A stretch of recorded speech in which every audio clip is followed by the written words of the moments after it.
Private sector में तो कोई अपने घर की महिला को नहीं भेजना चाहता, कोई अपने घर की लड़की बेटी वाइफ को नहीं भेजना चाहता, और सरकारी नौकरी की तैयारी के लिए हाँ बोल देते। क्यों? क्या सरकारी जो आदमी है वो क्या दूध का धुला है? सरकारी आदमी महापुरुष है, और जो प्राइवेट सेक्टर में काम करने वाले लोग हैं वो राक्षस है, वो जल्लाद है।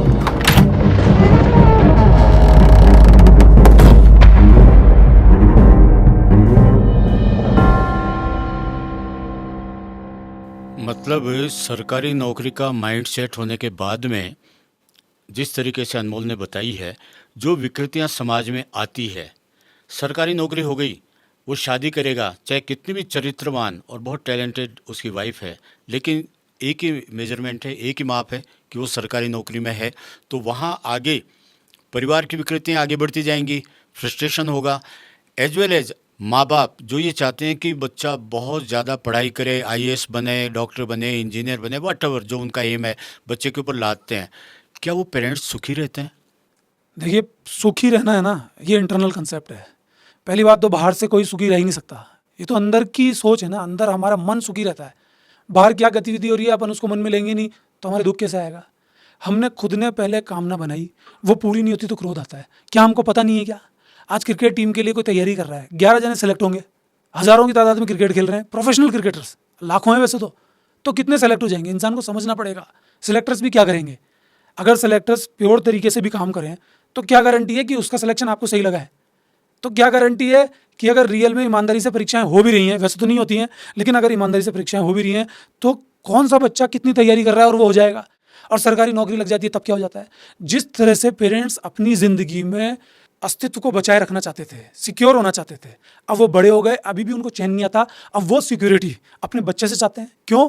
क्योंकि हमने जीवन जी लिया, अब इसका भी सुपड़ा हम साफ करेंगे, इसका जीवन भी हम जिएंगे।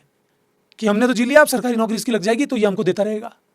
आप बात कर रहे हैं कि एक शादी हो जाती है एक औरत की, आप औरत को उठा के देख लीजिए कि प्राइवेट सेक्टर में तो कोई अपने घर की महिला को नहीं भेजना चाहता, कोई अपने घर की लड़की बेटी वाइफ को नहीं भेजना चाहता, और सरकारी नौकरी की तैयारी के लिए हाँ बोल देते हैं। क्यों? क्या सरकारी जो आदमी है वो क्या दूध का धुला है? सरकारी आदमी महापुरुष है, और जो प्राइवेट सेक्टर में काम करने वाले लोग हैं वो राक्षस हैं, वो जल्लाद है। भाई प्राइवेट सेक्टर के लिए तो बोलते हैं इसमें तो हमारी फीमेल सुरक्षित नहीं है, कहीं ना कहीं मेल्स के टच में आ जाएगी, तभी तो नहीं भेज रहे, और तो क्या कारण है?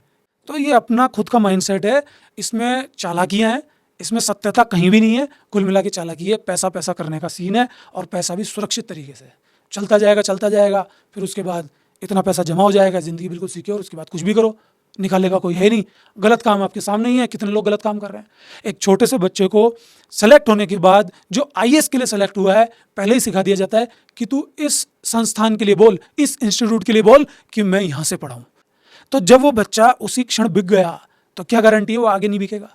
क्या नेताओं का प्रभाव उस पर नहीं होगा? क्या समाज का प्रभाव नहीं होगा? क्या बाहुबलियों का प्रभाव उस पर नहीं होगा? वो आईएएस अफसर बन रहा है। तो समाज में पूरी तरह से ये एक चक्र सा चल गया है, गड़बड़ गड़बड़ गड़बड़। सत्य और ईमानदारी की कोई बात करता है ना तो उसको पागल बोल के चांटा मार के भगा देते हैं। बोलते हैं तो समाज में रहने लायक ही नहीं है, चाहे लड़का हो चाहे लड़की हो।